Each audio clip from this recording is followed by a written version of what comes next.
Welcome to our next episode of Fandom Family Chats. This is a production of Family Fan Clubs on Facebook. You can find us all over Facebook. You can find us all over social media under Fandom Family Chats. Look us up, get dialed in, get plugged in, and get ready to listen to some crazy people talk crazy stuff. Hey guys, welcome back to Fandom Family Chats. I'm Maureen. I'm Eve. I'm Jeanette. And I'm Amanda. You might notice that there's more than our average 2 to 3 people on this podcast, because these are the people solely responsible for the episodes we will be bringing you over the next couple of weeks. So I feel bad about it. No, you don't. I have been forced by our team of these people right here and Tiffany to watch One Tree Hill, because I have managed to successfully avoid it all these years. Successfully. I mean, I watched an episode here or there after Gilmore Girls ended when it was live, and I was just like, nah, it's not worth it. Blasphemy. For your enjoyment, every couple of weeks, we will be tackling my reactions to the show. And we're going to be doing it 2 seasons at a time, which might get problematic for me because I'm trying to group them into season 1, season 2, but I already don't remember what happened in which season. So we're going to mix them a little bit. Yeah, we're going to mix them. It's fine. Yes, everybody that's listening to this has probably seen all of One Tree Hill because it's amazing. So this is brand new information to me. I don't know. And we've probably, speaking for us and probably speaking for a lot of listeners, we've seen it more than one time. So we can help you with what happens when, because we remember. I have seen One Tree Hill extremely way more many times than I have Gilmore Girls. Yeah. I'm going to save what I'm going to say while we're talking. There's so many things I want to say right now. But we are also bringing you, in the midst of this, we'll bring you a reaction of me, Amanda, and Jeanette have watched all of Suits, much like most of America. For some reason, we all were like, hey, this show that's been off the air for over a year, let's all binge it. And it's because they just dropped it to Netflix, and that's when it went crazy. Oh, really? Is that why? Yeah. I thought it had always been on Netflix, but we just suddenly found it in No, strike. Okay. They just dropped it to Netflix. Well, sense. whenever we all started going insane for it, and that's why. And I have things to say about that show too. Like that theme song. What in the world is that nonsense? But that is my favorite theme song. I love the theme song, but ever. it doesn't make sense when you look at the words. I know. I had to read it many times to be able to sing the entire thing. So we'll be bringing you our recap or review of that show. Not really a recap, but a review of that show. We're not sure how we're going to break that down yet, but that's coming your way. Also, we have watched The Bear. And though that is not The Bear you can watch on Hulu, though that is not my typical show because of the language. Oh my gosh, it's so good. It is so good. Amazing. I had to be convinced again to watch the show by 2 of these. Eve, you haven't watched The Bear, have you? No, the Cook show. I'm gonna need to assign that to her. My parents told me that it wasn't my kind of show, but if Jeanette tells me to watch it, then I'm gonna go ahead and say I've watched it 4 times. Eve, I think you'll have the same problem I did. Why I resisted for so long. It is a lot of gratuitous language, a lot. But it fits. It does. But they're in a kitchen. That's how they talk in a kitchen. The thing is, if Jeanette says so, then I'll watch it. She doesn't have to try hard. I think okay, so I'm doing this for One Tree Hill. I think we should do this for The Bear for Eve. Ooh, let's do it. Let's do that. Yes. Let's get Eve's reaction. I'll come We'll try it out. And I'm putting in significantly more time into this show than you would have to for The Bear, because there's only 2 seasons of The Bear. Well, I guess it's the least I could do then. Yes, exactly. So that's coming your way. You can watch that on Hulu. Suits, you can watch on Netflix. We're also, in between all this, we have a ton of streaming shows that we've been binging, that we've been watching. We're trying to get you a lot of the new Netflix stuff, get our reviews up on that. We're bringing you You're So Not Invited to My Bat Mitzvah soon. And I think there was one other show that we were going to talk about with that. I don't remember what, but we're trying to group things together from Netflix and from other streaming platforms that we can talk to you about, that you can watch while you wait for your shows to come on. So keep an eye out for those. And as always, and this is always sort of our mantra, let us know if there's anything specific you want us to talk about. If there's a show you're like, I don't know if I want to put the time in, let us know and we'll watch it for you. We'll review it, let you know what we think, because most people tend to agree with the 2 ladies on the left here. So we'll see how that goes. But tonight we are bringing you our first One Tree Hill reactions episode. So we are just going to dig right in. We are going to start with season. Well, what we both just clap at the same time. We both just clapped. Yes, we got excited. So ready for this.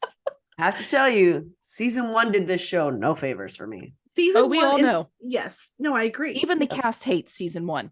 It was awful. Season 1 was a mess. It was a hot mess. That's the nicest thing I have to say about season 1. I agree. Yeah. It's probably my least favorite season. It just gets better as it goes. I mean, yeah. In my opinion, at least. Absolutely. Okay. Every season gets better. That's true. Because the actors start really growing. I'm told, I think Eve was the one who said it, that it's after high school years that are your favorite, right, Eve? Because then it's like adult drama instead of like the high school drama. Yeah. It feels like I like it better, and it feels like 2 different shows. Mm-hmm. So does much. It so does. much. Just because of exactly like, what you just said, because the seasons 1 through 4 is high school drama, and then seasons 5 through 9 are, young adulthood Yeah. drama, like the problems that every adult has. Yeah. Maybe that's why I'm struggling to get into it. Maybe if I had watched it when I was in high school and college, I might like it more. But right now, it's a sincere struggle for me to watch this because it's just keep plowing so through. unrealistic. Keep going. Keep plowing through. Maybe swear. 5 you'll start liking it better. I actually think, like I was telling them, I think season 3, which you're going to be coming up on now, like it's one of my it's probably my favorite of the like first 4 seasons, like of the first half of the show. Like season 3 is my favorite one. How many seasons are there of the show? 9. But 9 is like a short season. 9 is short, and how many of us do about it. we usually skip? I usually skip 9. I'm sorry. You got to finish it out. I mean, it's all right. I like I it. I mean, I've always seen it watch- like 5 times, 9, but I always say I'll skip it, but then I end up watching No, it. you have to watch it for like certain reasons that I can't speak of now. I know. I watch it like every other time. Yeah. Just bugs me. Maureen's just like, shut up, guys.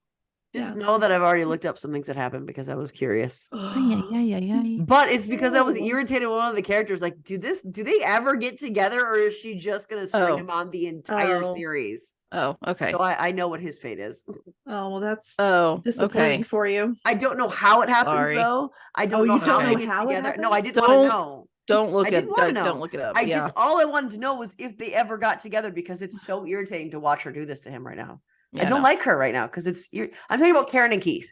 So I know what his end in the story is. I don't know how the end comes out. I don't even know how he and Karen get together. I know the outcome of that, but that's all I know because I was. And I'm the weirdo. Like, I prefer her with Andy. I think Andy is a much better guy. I love Andy too. I don't know if I'm supposed to trust him because I just got to the stage right now, and obviously you guys aren't going to tell me because he's not done in the story yet, I don't think. But she's trying to get a hold of him in New Zealand and he hasn't shown up. So either Dan killed him on his way or he has just fallen off the face of the earth. I don't know which. I mean, both are possibilities. I hate Dan, and I know that's the reaction I'm supposed to have. It is right now. I mean, and it may stay that way because for some people it stays that way. For others, it changes. I think what I hate about him more than anything is that right after his heart attack in season 2, he was being nice to Lucas and he was being nice to people. And I was like, wait, this is my struggle. This feels creepy and weird and so not. And then he's like, oh, ha ha ha. And okay. So it's all a mirage. Okay. Well, now I don't know. I stand by the fact that it's not all a mirage. I think there's glimpses of him wanting to be good. And then it just somehow he thinks he's not allowed to be a nice guy. And so he all of a sudden shoves it back down for like this terrible person. But there is goodness inside of him that will come out eventually. But it just takes a minute. It's just pretty deep in there. It's really deep in there. I mean, I admit, like you can't. I didn't like him at all during this period of time. Except for the fact that I like Paul Johansson. So like he makes such a good villain that like he's one of those you love to hate kind of situations. But there is a story. You have to admit that Paul Johansson did such a great job with Dan because he easily could have been just a one-note evil villain character, but he added so many layers to Dan that makes you just really invested in his entire storyline. I was gonna say I'll agree with that, but then I was like, well, I don't know if I'm invested in him, but I enjoy unlocking the puzzle that is Dan Scott because he's added so many layers to it. It's a very, very. But if he disappeared, I wouldn't be mad. This man, this sweet, Paul Johansson is the sweetest freaking person in like real life. He took all those girls that were being sexually harassed on that show on the set and took them all under his wing and still does to this day. So I have like a lot of respect for Paul Johansson, but one of the funniest stories I ever heard from Sophia Bush was that her and Paul were walking down the street one day. Yeah, I told one of you guys, and some woman came out and started swinging her purse, hitting him. And it was like, "You're evil. You're an evil man." Dan Scott. Yeah, she was like yelling at him, and like, "You're a bad dad." And like he just looked at her and said, "Yeah, I am a bad dad." And Sophia's just standing there looking. She's like, "And I'm just standing there staring at this woman who's beating the crap out of my friend." Yeah. Poor guy. Some people, man, fiction from reality. Exactly. Some people maybe work a little harder on that. All right. So the other character we meet in season 1 is obviously we meet Peyton, who I still am like, you're okay. Does that ever change? Because right now, no. I liked her better in season 1 than I did in season 2. Some people love Peyton. Some people hate Peyton. Some people kind of ignore Peyton. I don't hate her. I dislike her more and like a little more every single time I rewatch. There are moments where I like Peyton, like in season 2 when she is with Jake and she is happy and things are good. I like Peyton. I agree with that. I will admit that there's like right before, I don't want to say too much, I don't know, like there's a point in the show later on that I begin to like her, but then that's short. I don't know, like I mean I feel like it's just she has really good moments, but I think her character is very problematic, to say the least, overall. It's dramatic. It's just drama with that's Peyton it right there. Honestly, that's the writing of the story too. Darkness and drama with her, and she's just probably the least interesting out of all of them. If you all remember Elena pointing out when we talked about Conrad Fisher that he was very Peyton-like in his just like, ugh. And this Wait, who's Elena? My daughter.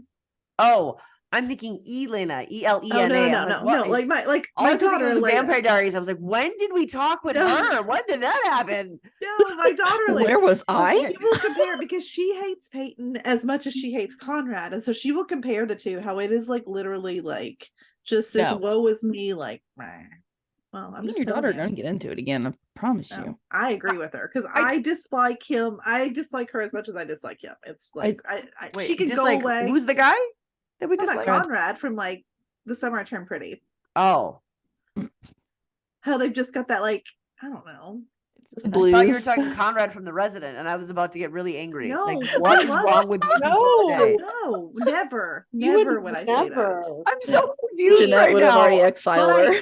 But I tell you what, like there are Peyton fans out there in the world that are probably like ready to shut off our podcast right now because of what I'm saying, because she has that strong of a fan base. She just doesn't have any within FFC. Here's the thing about Peyton.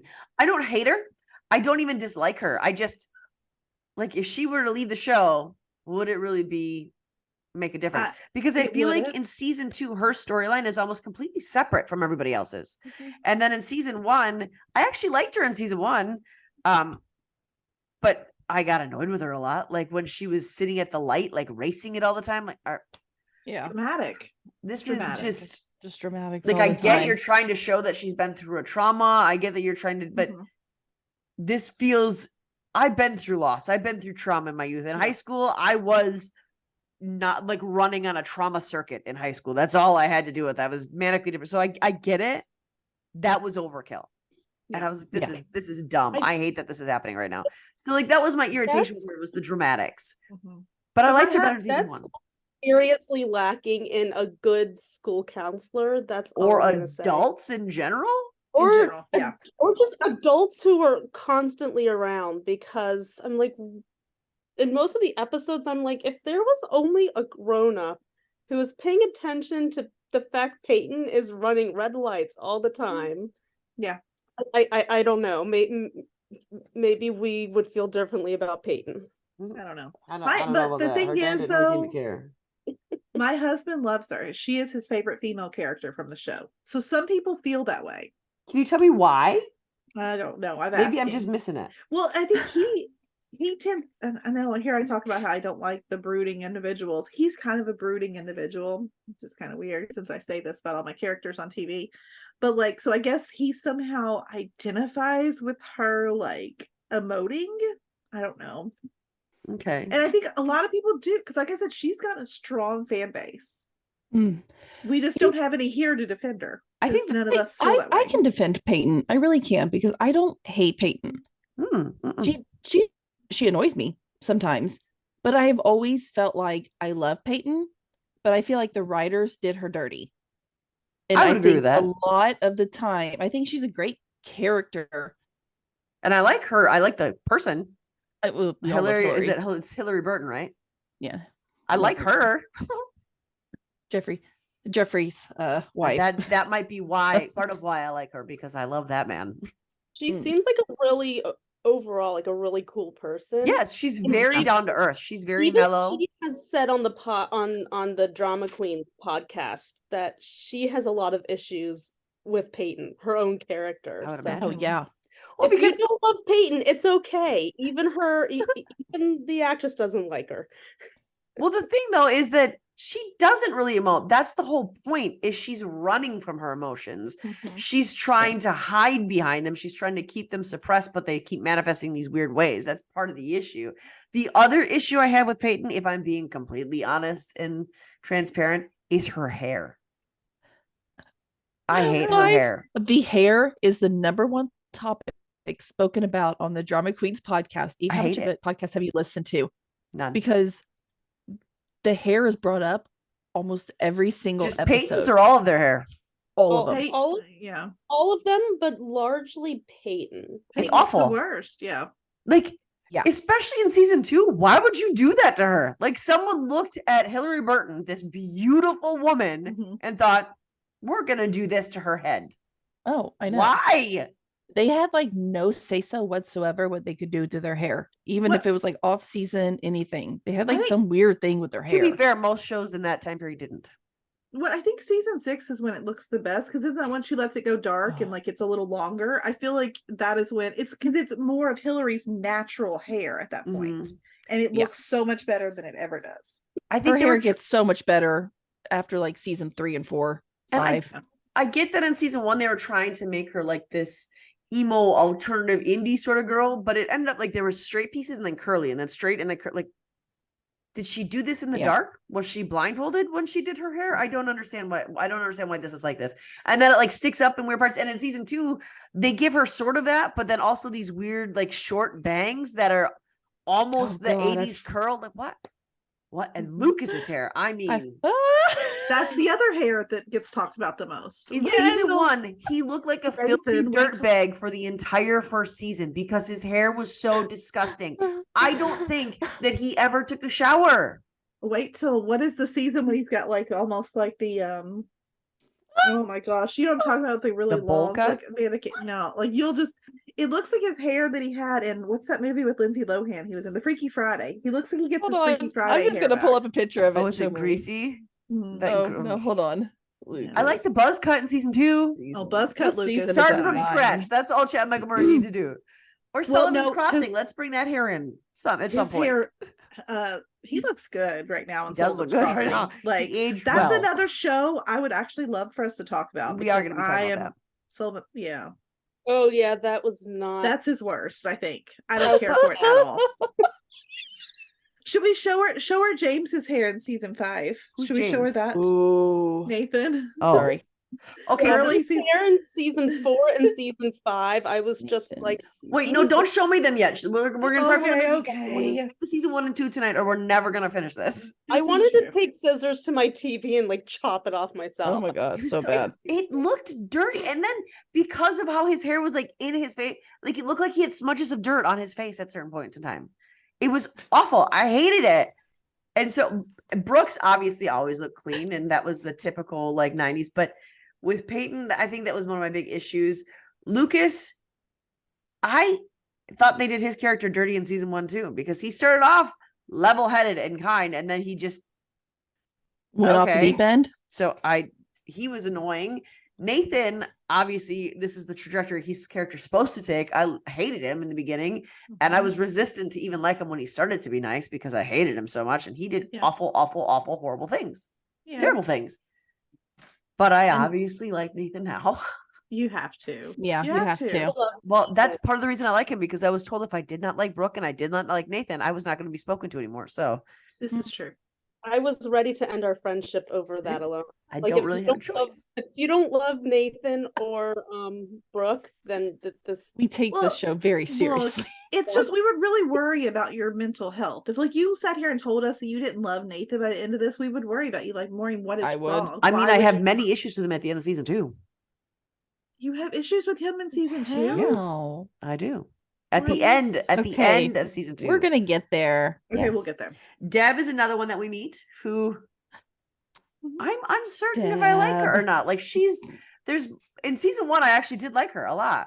I thought that she stood up to Dan. I thought she was good for Karen. I thought she was a decent human being. Season 2, she took a weird turn. All is true. Was she freaked out on Haley? Like, who is this person? It's like they took some of the characters that were solid and steady and were like, yep, we're gonna play. And then completely wrote them opposite to what they've been. Yeah. This is terrible writing. I hate it. Mouth, one of my favorite characters. Love Mouth. We love him. He has done absolutely nothing wrong so far. Same for Jake. I have zero complaints about those two. Jake Jagowski. This is what I was telling them. I forget how much I love this man until I rewatch it. I'm like, oh, Jake. Like, I think he's an angel. I love Brian Greenberg, man. I think if Brian Greenberg had not left the show, like at the point that he does, does he leave at season 2? You'll see him again for a little bit. Okay. Unfortunately, not for a long. He has left where I'm at. He has left. I just didn't know if he was coming back. I think he could have given Julian a run for his money had he stuck around for the entirety of the show. In my heart, because I love Jake. Yeah, he's because he's like the most mature stand-up person. I mean, he does some things that aren't as mature, but he's 17. He's still a teenager, but I mean, as compared to everyone else, he's miles ahead of everyone. I feel like his heart's always in the right place. He's the adult that everybody needed.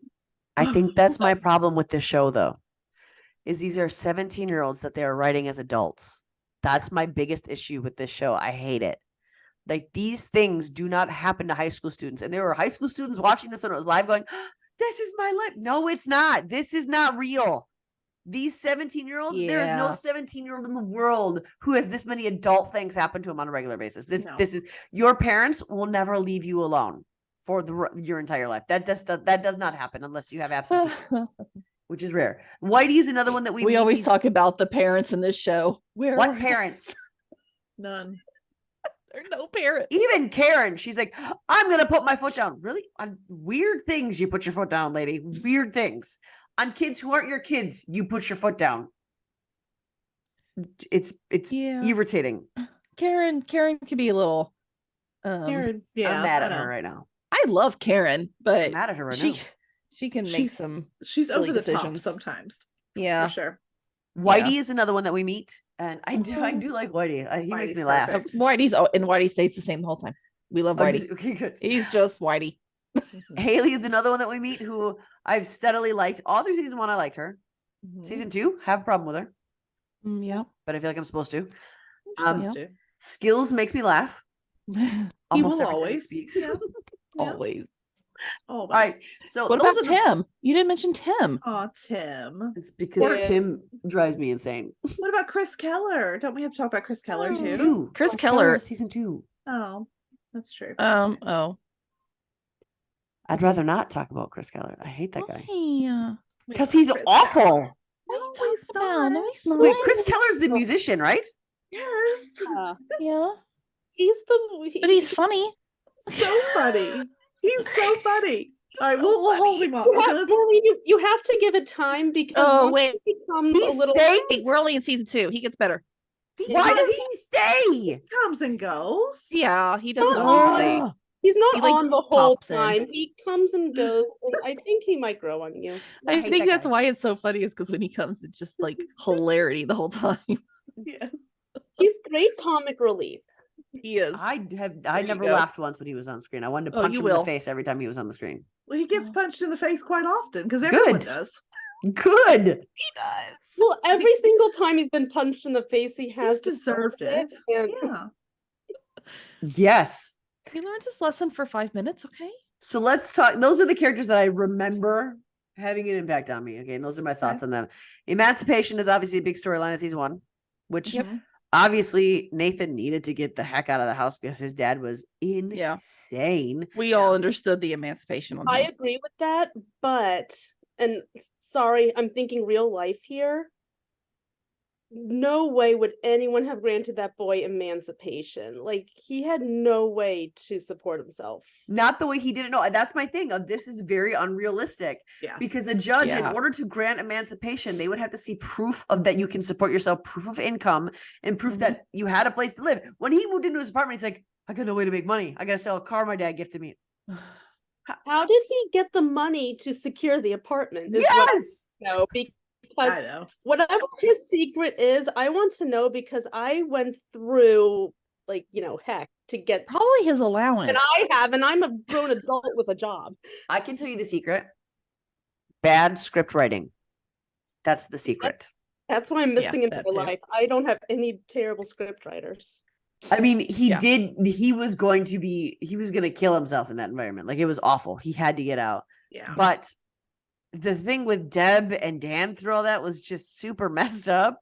And while I like how layered Dan's character is, he just keeps bringing up the same things over and over and over and over and over. All through season 1, it was very monotonous to watch of season 1. And I guess that they were building up the show. I don't know, but I felt it was very monotonous. He's a hardcore narcissist, and that's what they were really trying to build up, especially in the couple seasons. And a liar, since he didn't actually hurt himself out of basketball. He decided not to play because his dad was him. That part never, and to me, Dan not seeing that always bothers me. Yeah. Because to me, I'm like sitting there, I'm like, I just walked in here and I can see it plain as freaking day. Yes. How do you not see it, like, at all? Well, he did, because when his mom started to say it, he was like, shut up, mom. Stop, mom. Like, he told his mom to shut up. Yeah, so why does he treat Nathan that way? It just doesn't make sense. Because he thinks that's the way to make Nathan better. It's wrong. It's insane, but that's why. And Lucas's decline was super frustrating to watch. Like, he goes from being normal, level-headed, and just because he plays basketball with his half brother, all of a sudden he's got to sleep with every girl he meets, and he starts doing stupid things and making stupid decisions. Like, it was only popularity. It was Nikki too, the random girl in the bar that he took to a carousel. He didn't sleep with Peyton, though. It was drunk. No, he just tried to. He was not drunk with Nikki. He was not drunk with Nikki. He stopped with Peyton. It was him that stopped. He was at the bar when he met Nikki. He was already drinking. Yeah, but he wasn't drunk. Nikki pulled him out of there before he was drunk. No, Nikki. Oh my God. I don't like her either, obviously. But that fight's always epic. Oh, that fight did make me giggle quite a bit. It's one of the top 3 fights in the show. Yeah. 3, there's quite a few fights. Yeah, I'm trying to think. Yeah, I did like Peyton's comment to her when she came in. She's like, "Do you have a problem?"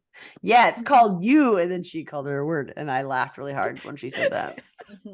But she did that 90s thing where she went, yeah, whoa. She looked like you just dislocated something there, Peyton. Calm down. Obviously, Haley Nathan was another plot point in season 1. I that continues throughout the series, but it was introduced here. I was irritated with Haley here I get why she was mad, but Nathan was being honest with her, and he told her why he started with her, but how she changed his feelings. He didn't have to tell her that. I felt pretty proud of Nathan for sharing that with her and being honest with her. And also I felt proud of him that he let her be angry instead of like trying to force her not to be. So he's perfect. He's pretty good, but he's not. You are going to see that a lot with Nathan. Like, he does fall sometimes, but then he always bounces back, and it's genuine. And it's what? Genuine. Very much unlike his father. Yeah. Somebody got the message finally, because they're not as dumb as Dan Scott. He didn't really have any business being that good or well-rounded. No. Given his environment. Although I did kind of think he was going to maintain being the guy who crashed Peyton's car and was going to blame Peyton for it. Mm-hmm. And then when he showed that tape of his mom, of Lucas's mom and his dad at what was it, homecoming, prom, whatever. Yeah, that was pretty low. That was really low. That was awful. It was. And I kind of thought that's still when Nathan was being a. Well, and I think that had to do with, I mean, like it had been like drilled into his head to hate this brother that he never even knew. That I think it was almost just like reflexes to be mean to him. And so I don't know. I think that's why I give him a pass for this, because I blame that on Dan. This was just absolutely. something. Yeah, because further Nathan pulls himself away from Dan, the more you can start to see him change. So you can really tell that it's like, almost, he was indoctrinated. Yeah. Be this way until he's like, why do I hate Lucas? I have no idea why. Yeah. Absolutely. Yeah. And he even says to Lucas that one of the reasons that he hated him so much was because he knew of the existence of the Lucas box in his dad's office. So he always felt like there was something he had to prove, that this is the one you wish you were with and you're stuck with me. So I hate this kid because you treat me like garbage. I bet you would have treated him better, sort of thing. Yeah. And sometimes I think he would have, actually, because I think we see that I think he stayed with, I'm not saying that he didn't love Deb in his own way, but I think it was mostly the duty and the fact that she had money. I think in my opinion, it's clear that's exactly what it was. That Karen was the one that he actually like had his heart. And so I think he would have treated Lucas differently had the things worked out differently. I don't know. That's my, thank goodness for Karen and Lucas it didn't, because they dodged a bullet. Absolutely. Yeah. But I think like, I do think Dan loved Karen more than he ever loved Deb. But I don't think that's saying a whole lot. That's what I'm saying. Yeah, I mean, it's not, because Dan's love isn't like exactly a good. It's transactional. It's what can I? Every one of them is what can I get from you? Very.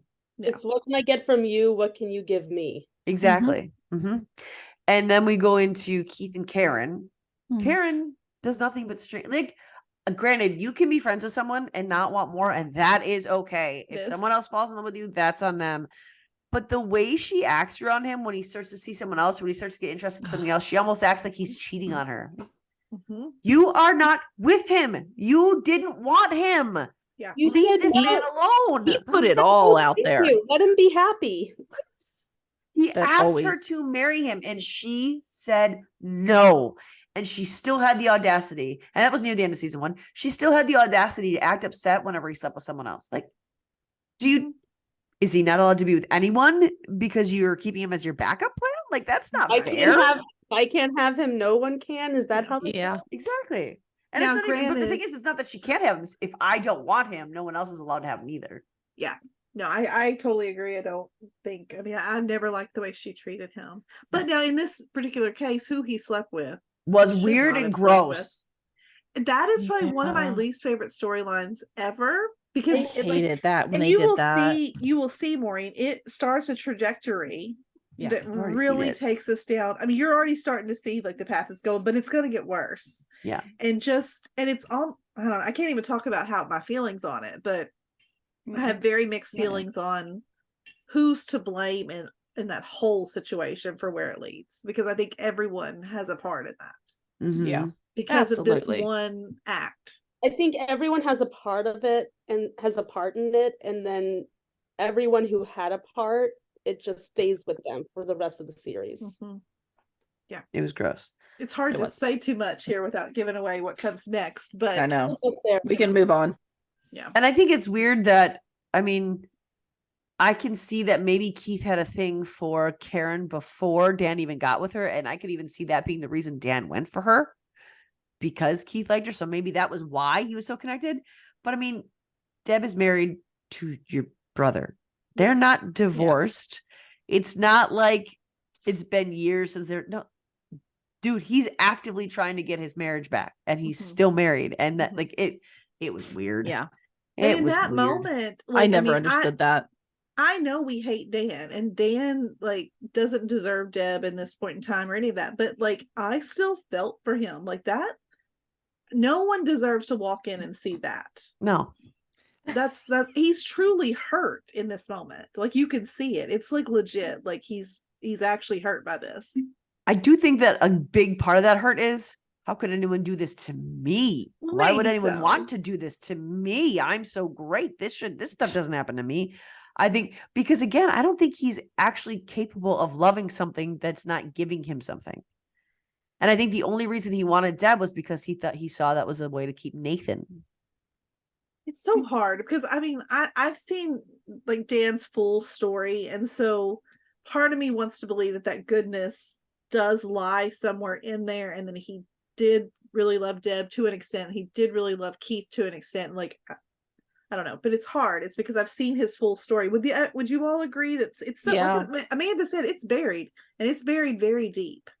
But I think it is there, and I'm not sure why. I don't know if they ever actually explained to us why those feelings are buried so deep, but they are. For me, when I love someone, my instinct is not to kill them for revenge. Well, I agree, and that's what I'm saying. Like, but like, I don't know. I just feel like somewhere down. Maybe it's cultivated throughout the series. It grows. I think you see. So I guess you know what happens, like, as far as I know Dan kills Keith out of jealous or out of revenge. I just don't know how he does it or when it happens. Just to say, like, the tiniest piece of this, because obviously it's not part of the story yet. I think we see the actual remorse and regret that happens from that, which is the only reason that I am able to forgive him. It doesn't, in my opinion, the regret and all, it doesn't seem superficial. It's not surface level. Like, it's actually there. Like, he actually does regret. I just thought about that part and my nose got all tingly. My eyes are about to tear up. I know. So there's so many, it gets deep. The show gets really deep. Very dramatic. Very. Absolutely. You haven't seen half of it yet. Speaking of dramatic, Peyton's dad. What kind of dad is just like, you know what? You're 17 now. You can have a house all to yourself. Hang out here, do your thing, have a webcam on in your bedroom 24 hours a day. Do what you do. That while I go work. Made me crazy. I'm like, I know that parents were maybe a bit clueless about how the dangers of the internet back then, probably, but I'm like, this seems obviously bad and irresponsible. Yes. Yeah. And her dad liked that she had it. Like, he encouraged her to keep it up. The one thing I thought her dad was kind of fun, but the fact that he was sort of dating Karen was weird. I thought I did not like that. Yeah, I actually liked it. I didn't. It felt weird. It felt very forced to me. I wouldn't want them to like stay together, but I thought it was a cute little few days. I thought it was amusing, but I'm glad it didn't last. A friendship, yes. Dating, weird. Yeah, I'm not sure why we had to date. Because we already had Keith in the picture. Like, I just think it was unnecessary. I think, too, that the one thing I liked about that storyline was when Lucas thought that he broke into her house and he came with the shovel. That made me laugh quite a bit. That was one of the cutest. The rake. Rake boy. Yep. That was one of the cutest Lucas moments. I think I really enjoy that scene. Like, he really was there to like protect her. It was cute. Well, that's because that's before he went into a downward spiral. He was still normal then. Yeah. And of course there's Lucas and Brooke, which that too, it felt like, I like them as friends. I don't know that I like them as a couple. Jeanette's heart just breaking into little tiny pieces right now. I thought you didn't like her with Lucas. I thought you liked her with Julian. I do. I can like both, because Julian is the man that she deserves. But before Julian existed, like, I was the biggest Brucus fan like you could ever imagine. Yeah. Like, I was like legit like angry at the show for like how things turn out later. Like, my thing with Brooke and Lucas is the reason I don't like them together is because whenever Lucas was with her, he wasn't really with her. He always had his mind on Peyton. And in my mind, I was like, I don't like them together because Brooke deserves better. But I disagree with whatever Lucas is giving him. In season 1, that's completely true. In season 1, that is completely true. And see, I've only seen the end of season 2, so I can't speak to more. Never mind then. Yeah, that's true. Yeah, we really can't say anything. That's true. Yeah, that's true. Because season 2, I loved their relation as they mended it. I loved their relationship in season 2. Yeah. Okay. By the end, I was kind of like, oh, I kind of want you guys to be together because Lucas has become this kind, sensitive person and they become friends again. But it's because I don't see which I mean, we'll talk about season 2 in just a second, I guess. I don't see the Peyton Lucas system. I was talking about. I don't see it in season 2. To be fair, I thought the Peyton Lucas thing was also weird. It feels like, and I didn't like how it played out. Like everyone wants to blame, oh, well, Brooke knew that Peyton liked him. No, because she flat out asked her time and time again, do you want him? Do you want this? He asked her and once Peyton, before she went in. Once. She did not, though, and Peyton said no. So Brooke's not allowed to like him because Peyton might have a thing for him? But here's the thing. You know what I mean? I don't understand that. It took me a minute to like her because she was very... Yeah. I'm not interested in just a girl who does nothing but party and sleep with dudes, and that doesn't interest me. I think it's frivolous and superficial, and I don't care to learn more about those characters. So I didn't like her at first. She was funny, but that was it. I had no feelings for her. If she went away, I would have been fine in the first couple of episodes because and I agree with that. Yeah, but as she grew on the show, you could see that she was fairly intuitive about people. Mm-hmm. Peyton is her best friend who clearly had feelings for Lucas well before Brooke did. And though Brooke did her the courtesy of saying, is it okay if I have him? Because you don't really like him, right? Which is kind of how she phrased it. Peyton's not going to say, no, I want him. Keep him for me. She's not going to say that because they were friends. And she thought, well, if Brooke really likes him, I should let her have him kind of thing. But it doesn't mean that her feelings go away. And Brooke seemed to think that they would. And so that was my issue with that because I feel like Brooke is smarter than they made her out to be in season 1. And that was my issue there. Okay, regardless of whether she should have said yeah, I like him or not, what happens in that hotel room? Not okay. Not okay. Regardless of how he got together with your best friend, he is with your best friend now. Yeah. And it's clear that Brooke has feelings for him that she's never had for any other guy before. Mm-hmm. I agree. That was one of my biggest irritations with season 1 is it was just drama for no reason other than drama. And I did not enjoy that. Yeah. All right. So overall likes, those are my likes, dislikes for season 1. Overall grade for season 1, I'd probably give it a D, if I'm being honest. Really think about season 1. Take our feelings of the show out of it. I would not give it a D. I would give it a B-. I would say B. That seems very generous. See? She's saying B too. Yeah. It's a B. I give it a B- because obviously I decided to keep going. So I did, but we also started watching this when we were a lot younger. Honestly, I think that's my biggest problem is because I'm a full-grown adult who's looking at these teenage kids being like, where are your parents? What you are have you to take doing the right reality now? out of your brain. I can't. That's the biggest frustration for me in the show. On these shows, teenage drama, that's my favorite genre of show. The Summer I Turned Pretty, love it. Gilmore Girls, love it. I will watch Gilmore Girls 3 times a year, love it. You don't think The Summer I Turned Pretty had drama after drama after not drama? Like this. This was complete parental neglect and absence with 17-year-olds written with adult situations and nothing but there was no kid situations that happened here. It was nothing but adult situations. Maureen's never seen Gossip Girl because that's another one where there's no parents at all. I love that too. Love it. Outer Banks is awful parents. But here's the thing though. Outer Banks does a better job of showing how lack of parental control or lack of parental insight and influence damages you. This one, it's just oh no, this is how we live our life. This is normal. No, they all have parental damage later on. Don't worry. As long as they show that at some point, then I'll probably start to like it. For sure. Yeah. No, right now it's just you guys are not adults. Please stop putting on shows like you're an adult. You're not. No, we get a lot more parent answers. I feel like once they're out of high school, once they are in adulthood, they kind of. So I'm not going to like the show until season 5. Then. You'll probably be a Jeanette. Well, yeah, that's okay that you like those better. He's the one who likes the adult ones better. Well, I like both. No, I like the adult ones better. I just also like the other ones. But it's not because they're adults necessarily. It's because Julian exists. I think I've seen and Alex 5 through 9 more than I've seen seasons 1 through 4. For sure. Because usually, this point right here, I get halfway into season 3 and I say, you know what, forget it. And I jump right on into the second half of season 5. So can I do that?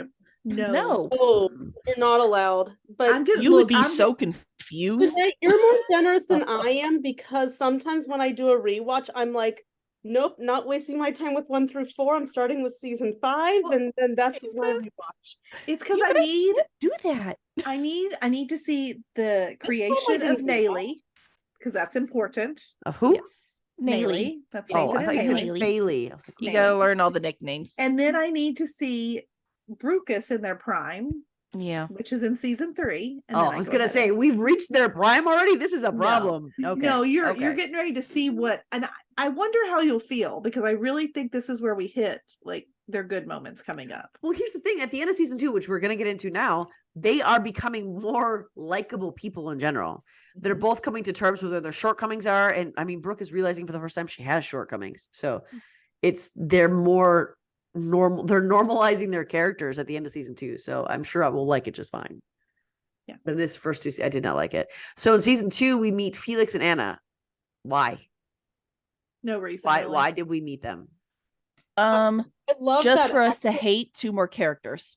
I absolutely love that actress, and I'm so mad that they just completely didn't even use her.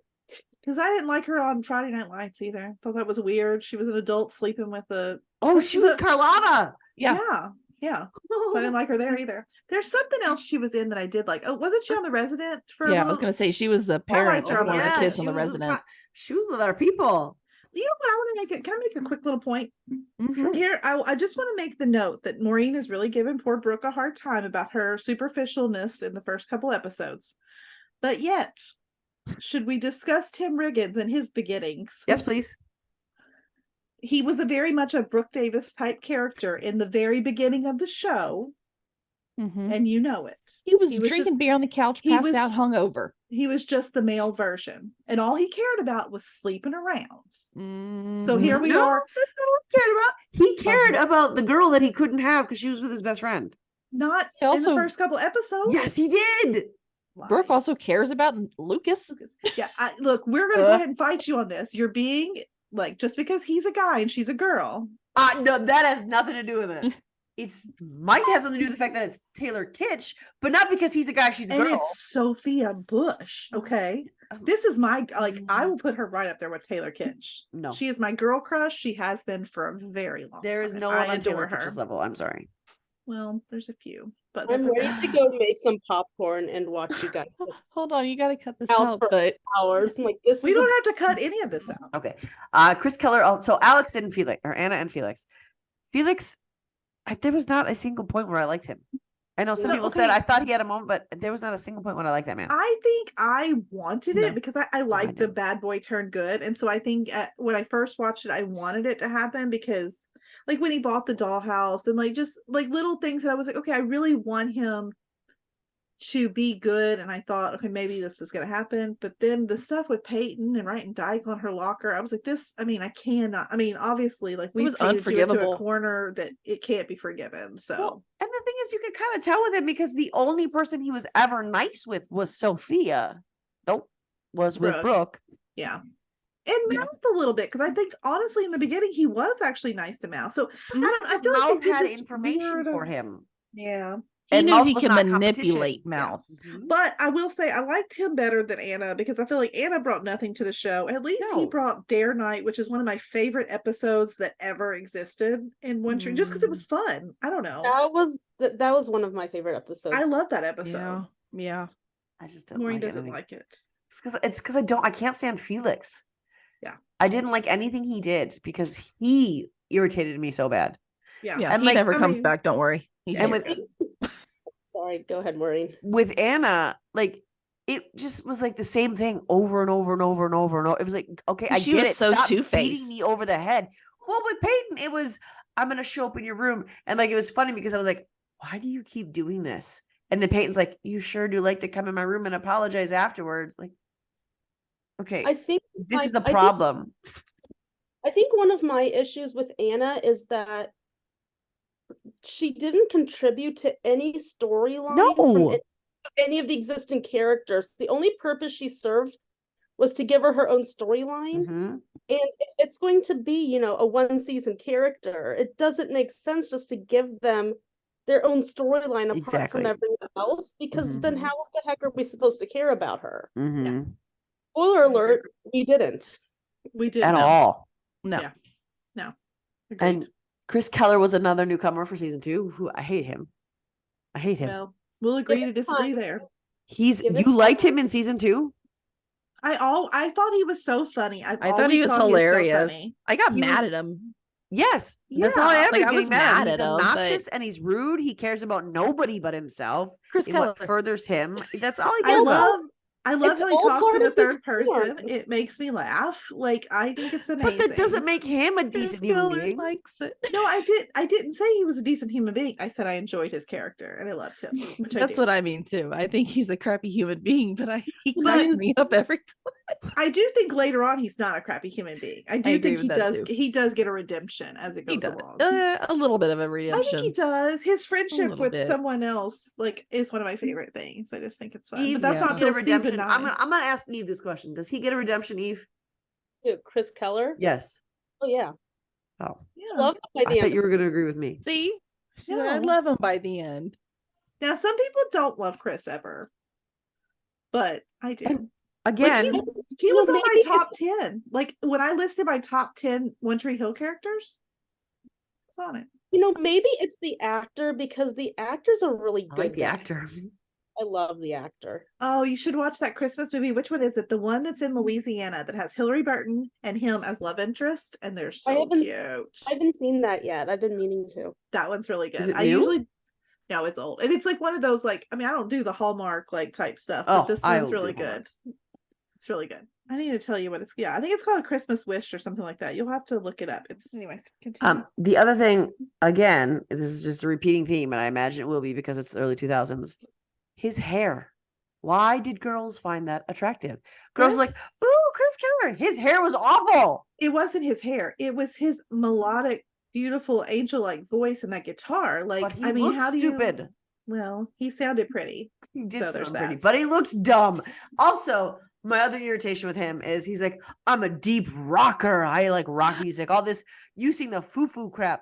All of his songs were like melodic, dramatic ballads. I'm sorry. So true. It's true. I agree.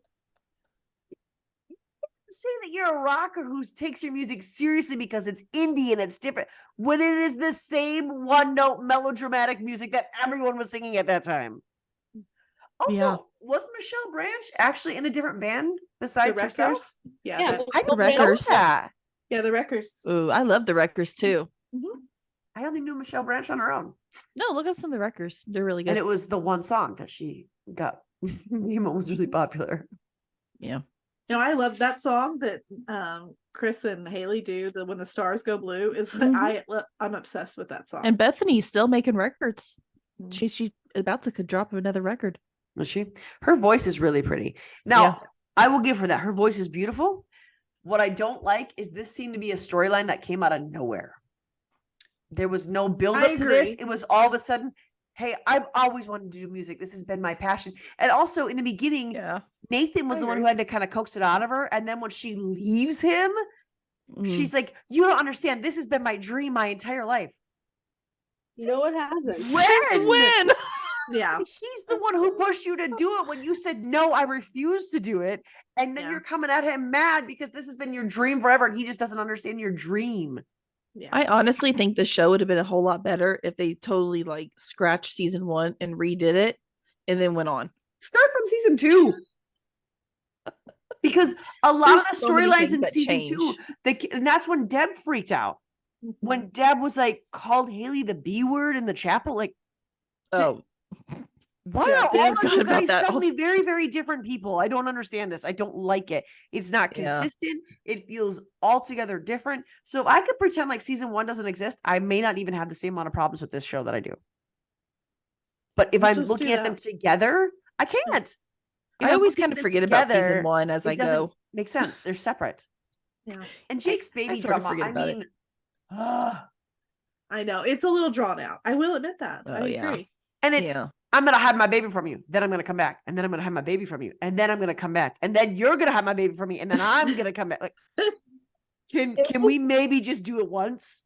It was way too much whiplash with that storyline. I was like, and now she's here, and now she's there, and now yes. And here's my other thing. How unrealistic it was. I'm sorry. A judge is not going to be like, oh, you say this is what his address is? Okay, we'll send this to whatever address you tell us is his address. And then if he just happens to not show up, that's on him. You get the baby. Good job, you. That's not how it works. They have to go on file and look at his last known address and send it to that. They're not just going to take this girl's word for it as she's trying to get this guy's baby from him. That, oh, you say this is where he lives? Yes, I trust you implicitly. You don't seem sketchy or bad at all. Maureen, you're putting way too much logic into this. You got to stop it. That's my hate most about this show. Is there nothing is accurate? Just go with it. We just go with the flow. I'm an adult now. If I was 17, I could go with it. But I'm an adult now, and this is just not how the real world works. Channel your inner 20-year-old and just roll with it, okay? My inner 20-year-old was very much like my inner 40-year-old. Well, I don't know what to say then. Channel my inner 20-year-old. I need to channel my inner 18-year-old. There you go. Do that. There you go. Dan and Deb, another irritation. Like when he says, you better, I mean, that was good. That was a good scene though. When he had the heart attack and she came up and he was like, you better hope I die. Like, you know what? If he said that to me, I would have been like, 9. No, she did. Because she was like, call the cops yourself and dropped the phone and walked away. I enjoyed that scene. That was the good scene. That to me felt realistic. Like if I gotta be honest, if I were Deb, I think I'd do the same thing. Yeah. Yeah. Somebody said that to me, I'd be like, all right. Hey, bye. Peace. And the way she was with Nathan, like every time she's like, I get that's your mom and that's your kid, but you know she's running from Dan. You know she doesn't want Dan. So why are you going to side with Dan so much? And then when Dan was like, Lucas, come and live with me, I got very confused. And I didn't like feeling so confused about how much he was pouring into Lucas until he showed up at Nathan's doorstep and he's like, here's the rest of your crap. Lucas is moving into your room. Like, yeah. Like they didn't have another room. Yeah, they've got like so by the way. Oh. And even with that, now here's my irritation with Lucas or with Nathan at the end of this is Lucas says, I'm not gonna be your replacement. He tells Nathan why he's there. And he even says, I'm gonna stop, but he has to know he can't stop. I feel like Nathan should have been more understanding, especially when they were gonna leave. Him and his mom were gonna get out. His mom said all this stuff, and then he was like, screw Dan. He should have been okay, but then he looked at Lucas and said, when I get back, we're not even brothers. We're not even friends. We're done. Like, I think the Nathan thing was more. It was more hurt about Haley. Yeah, that's all it was. He was just going through his own thing. But I like him at this point. I want him to be better. Yeah. And when Haley left, not a fan of that Nathan. I get why he was like that. He was heartbroken. Sad. Yeah, he was heartbroken. But I didn't enjoy watching that. That's why I call this my dark era. I don't like that piece of the story. So. And I don't like how selfish Haley was in all that. I agree. She was awful. Yeah. She was. I was very angry with Haley in season 2. Which was hard. It was really hard because especially looking back, because we know the wonderful person Haley grows into, and you're just like, oh man, I don't want to not like her. And again, the person she has been, you love her. She's like the only person in season 1 we love. Mm-hmm. And then season 2, just like, and you're like, well, I'm so confused. It's almost like this is what musicians are. Musicians are all selfish and horrible people. So this is who you are now, Haley. Like, no. And when she calls him and says nothing makes sense if I can't share it with you, and he comes to her and says, I want to save our marriage, and she's like, wait a minute, I don't know if I want that. What did you just call? Are you just calling him to toy with him then? She's like, I need you, but I don't want you. Yeah. I didn't like it. And then I agree with that. The whole Keith and Jules storyline. Boy, is that mean. The thing is, and then what made me so mad about the storyline, I didn't see it coming. And honestly, I loved Jules for him. I know. All of a sudden, Keith was happy and he was having fun. And this was like this great version of him, because I'm the weirdo that I don't really care that much for Keith. I don't dislike Keith. Yeah, I agree. Was just like, man, to me. Like, I like who he was for Lucas. He was a great father figure, but otherwise he was just kind of like, I don't know. All of a sudden, Jules brought out this like really fun side, and Jules was fun. I liked her a lot, actually. I did too. So I don't know. I was really disappointed with that storyline.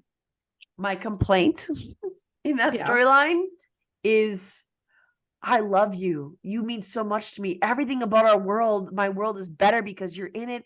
We're gonna be happy together. We're a match. And then they go to dinner, and he's like, "Oh, I didn't know you were from there.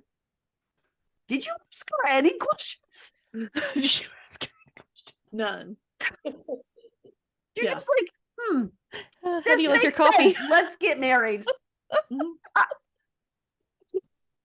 I think it's just more, is this like the first woman you've just been attracted to other than Karen? And so you were like, cool, let's just get married? Like, first woman that's actually shown any interest? And you're like, it feels like you might say yes if I ask this question, so let's give it a whirl. Like, oh my God. I think I was not, that scene floored me when he was like, "I thought you said you're from here. I didn't know that." Like, I'm concerned for you right now. I don't know what's happening, and I'm concerned for you. But then this is another area where Karen ticked me off. When she found out he was with him, she was almost mad. Like, yep. What right do you? You're first of all, you're with Andy. Yeah. Before that, you were sort of with Peyton's dad. Now you're with Andy. He's with someone, and Keith calls her on it. "I'm finally happy.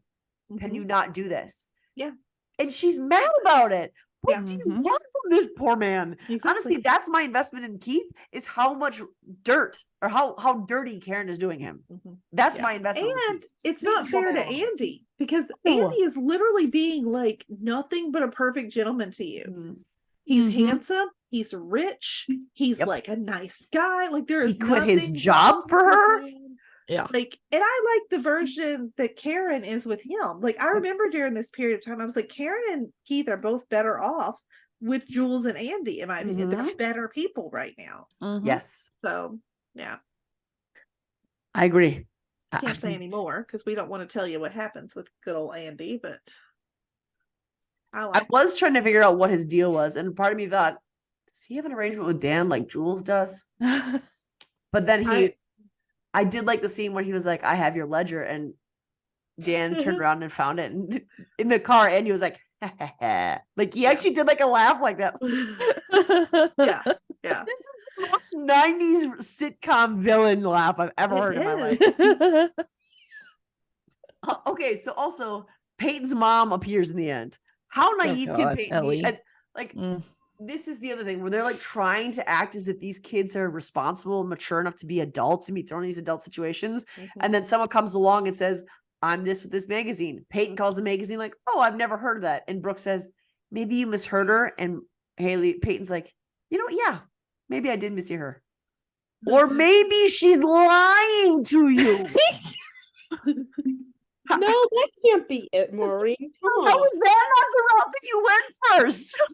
Maybe I'm naive. I don't think that would be. I think I would go the route that maybe I did mishear, because I wouldn't assume that someone would be that devious to like try to like me as a nobody 17-year-old girl. Like, I would think maybe I did mishear it. I don't know. Like, she called the place, and so I wouldn't think that at first either. But when I called their place of employment and give their name, they're like, "Nope, never heard of that person ever. Yeah, not doing a story like that ever." And also, Peyton, what part of your story is interesting enough to do an article about? Well, that she started Trick. Okay, that's another complaint I have. Karen, this is a 17-year-old girl. What are you doing putting her in charge over this nightlife club atmosphere? Well, she's 17. You can't question Trick. We love Trick. I'm questioning Trick. That's a bad business decision. You can't put a 17 in charge of an entire club that serves alcohol. But they have drink it. Yeah, they have underage nights. Coke in the back room. Yeah, because she's hurting right now. Okay, and here, why have I defended Peyton? I don't know. Okay, go ahead. I'm just like one more complaint I have. There's probably more, but this is the one I want to bring up right now. Okay. That scene where she's going to buy Coke from this guy, and suddenly Jake walks up. Her hero. How did Jake know where to find her? How did Jake come across? First of all, where's your car, dude? Did you just walk from Seattle and just happened upon her at this exact time? And weird. The way he's walking with his fist closed and all you see is his fists down by his knees at the mid-season finale. Like, dude. And then she wakes up so that you think it's a dream. But he's like, that guy that I came across you talking with, were you buying drugs from him? How long were you standing there? Yes, Daddy. Because I don't think that was put out. Like, how long were you just creepily watching them? And how many times did you do the walking motion until she turned and looked at you? It was weird. I didn't like that part. I realized it was like never filmed had weird. Of these thoughts. I've never had any of these thoughts that Maureen's having. Not one time in all because the times when you I've watched it, you were 17. No, I wasn't. I was like 22. Okay, but you weren't 40. No, a mom 40. of children. No, I think I was like 20, 21 when I started watching. No, I was like 25 because I was married. Eve, like when did you start watching it when you were in high school, Eve? No, I did not. I don't remember when it was I started watching, but I binged most of it and I caught up in time to watch the final season as it aired. Same as me. But I don't remember when it was. I was live in season 5. Was when I started. No, I ended up watching season 9 live. But that's it. I watched season 9 live but like the rest of it I completely binged. I will say that I watched it early enough on in DVDs. life that DVDs that I got from Netflix in the mail. Yep. Is how I watched them. Oh, I remember those. And I remember that I went because like you couldn't get season 4 yet. You couldn't get season 4 yet. And even though I was watching season 5 live, which is why I had to go back because I caught it first. And luckily, because they're like 2 different shows, it was fine. You all know how season 3 ends. I went and I went to Hastings. Have y'all ever heard of Hastings? Did y'all ever have those? Okay. Yep. We don't have them anymore, but we did. I went and spent $55, which was a lot in like the time period. Yep. To buy season 4 because I was like, no, I've got to bridge this gap because of the way season 3 ends. I was like, you'll know, Maureen. And you're like, wait, what? And so yeah, I did spent $50 just to buy the season. I did that with Gilmore Girls. It was a lot, and David was okay with it because he was just as invested as I was. I bought every single season of One Tree Hill on DVD. I had them for a long time, and I finally got rid of them. Now I kind of wish I didn't, just to have them. I don't even have a DVD player anymore. I was like, why am I keeping? I mean, I do have one, but we don't watch it very often. The other thing I don't like about Jake and Peyton, because I like their relationship, right? Okay, you take them at school, you take them out in public. I like it. When you move him into her bedroom and the baby in there, and her dad still is gone, even though he took a job to be closer to home and be around more, he just has disappeared completely off the face of the earth. So now Jake, even though he has parents in town, is going to move in with this girl, and they're going to play house when they're 17 years old, and everyone's going to be totally fine and normal with this, and all of their friends are going to be like, Jake, give me details. But there's already got a baby together with a baby. I'm not sure that his parents care. He's already got a baby. What's the worst that could happen? She could get pregnant and they could have 2 babies. Okay. I mean, I think his parents are already checked out at this point. Yeah. It doesn't, but like the way he talks, it doesn't sound like it. The way he talks about them is like he's still, but I get that they didn't want to pay the actors to come on. Yeah. So that's probably what it was. But still, write the storyline differently then. Again, they are 17-year-olds who are acting like they're full-grown adults in a normal family situation. You know? Like I just we needed him to be staying in her bedroom with little baby sleeping right there so we could have the cutesy moments. It was necessary. Yes. No, it was not. It was. It was stupid. It was necessary. It was necessary. It was stupid. I ended up rewinding one of those episodes today. I love Peyton and Jake so much. I do like them together. I really do. I think the way they wrote it was dumb. Was it the wedding, Amanda, that you rewound? Because I did too. I know. Okay, go ahead. See, now that was a normal 17-year-old reaction, I think. Except for I'm 40. So. Not you. You were talking about, not you two, them. Oh, that? You two are weird. Those two. No, we love it. And so Peyton's mom, I don't know if I mentioned this before, but Peyton's mom comes back. So her father, who is largely absent from her life, keeps no tabs on her whatsoever. He's lied to her about it for this whole time. I don't know. I can't tell you. And who is the person sending her creepy IM messages? If not this woman parading as her mom.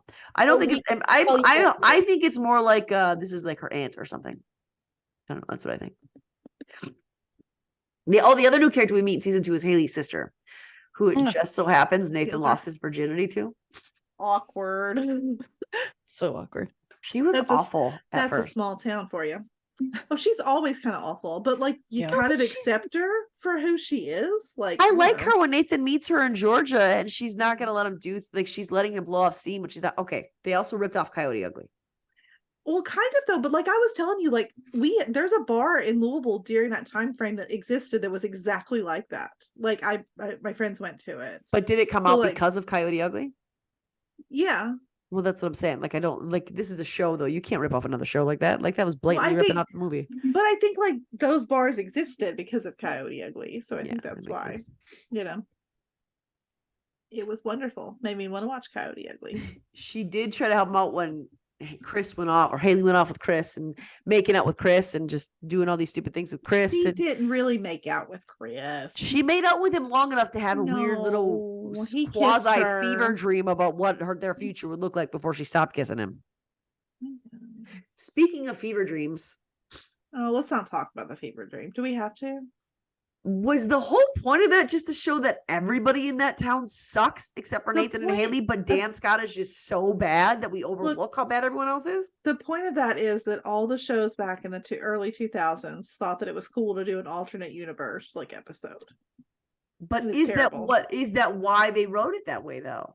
I think it was also that Nathan and Haley are destined for each other in every universe because he still liked her even though he was in like Lucas's spot. But they make you feel bad for Dan. Yeah, I know. Maybe that's what did it. Maybe somehow that got in my head after I saw that. Then ever since then, I wanted to find a way to like him. I don't know. Because that was awful. And so I'm sorry if Dan was nicer than everyone else would have been I know. It didn't make any sense. It really was stupid. It was stupid. What I was going to say real quick though is I think it was also from Nathan's point of view. So maybe somewhere in Nathan's head, he was trying to find a way to oh, that's right. You know, maybe my dad wouldn't have been so bad if life had, I don't know. I mean, it's from his point of view. I forget that. I kept thinking it was Dan's. Yeah, no, it's from, Nathan's. So. That's right. Yeah. So I think I've already talked about my likes and dislikes. Hopefully, does it get more realistic? No. It's not. No. Well, it's soap opera. Yeah, no, it's not. I don't want to watch a soap opera. It's fabulous. The only soap opera I like is Passions because it's so far beyond reality that I can laugh about it. It's not that bad. So there you go. You're fine. It's great. I do think it gets better though. I really do. I don't know if it gets more realistic, but I think it gets more entertaining. I mean, my grade goes up in season 2. It'll continue. Yeah. My grade goes up to a C+. Okay. I'll take it. Good. Yeah. I'll take it. Maybe a C. C+ is great. I like it. So what did I say? I said B-. I would give season 2 a solid B+. So mine's going up too. Everybody else? B+. Eve? Oh, sorry. I thought it wasn't done yet. Yeah, I'm gonna give it a solid B. It was definitely better than season 1, but I don't know. I'm just wondering if my grades are kind of skewed based They probably are. The fact that I know which seasons are my favorite already. Yeah. But that's where I'm going. I don't have a favorite season as of yet. Well, maybe by the end you'll have one that sucks the least. It'll be 7. I mean, so for those of you who don't know, like when I watch a show, I'm famous for how quickly I will binge watch the show. This one took me almost a month to get through 2 seasons. We're gonna need to speed that up. Our audience doesn't want to wait that long. We're not going to, because now I have a job to do. Now that we have restructured and we know exactly every couple of weeks we're going to do this, I'm going to take a week per season. Perfect. But it's going to be difficult. No. Unless they get better. They do. Okay. Yeah, they do. Don't worry. Trust us. You told me how much I would love it right away, and I do not. So. Well, that's okay. But again, I really do think that if I had watched this when I was 17 or 18, I would feel different about it now. But since I'm looking at it from a 40-year-old adult parent perspective, there's a lot that frustrates me. Well, you gotta get out of that. Well, then you might end up liking the later seasons better for that I think reason. I will. Yeah. It's the high school aspect that I don't like. If they were not in high school, these situations wouldn't bother me. Yeah. So because we don't even do college. Like we skip college and jump 5 years into the future. Oh, really? Yeah, we skip college. We get some flashbacks to like the college age, but like we skip it completely. I'm kind of glad I don't get to see them in their fraternity sorority stage. No, I'm thankful for that. Yeah. No, it's great how we jump it straight into adulthood. Like early 20s. Yeah. All right. So we're not sure what exactly is coming out for you next week, but it will be something. So keep an eye out for that.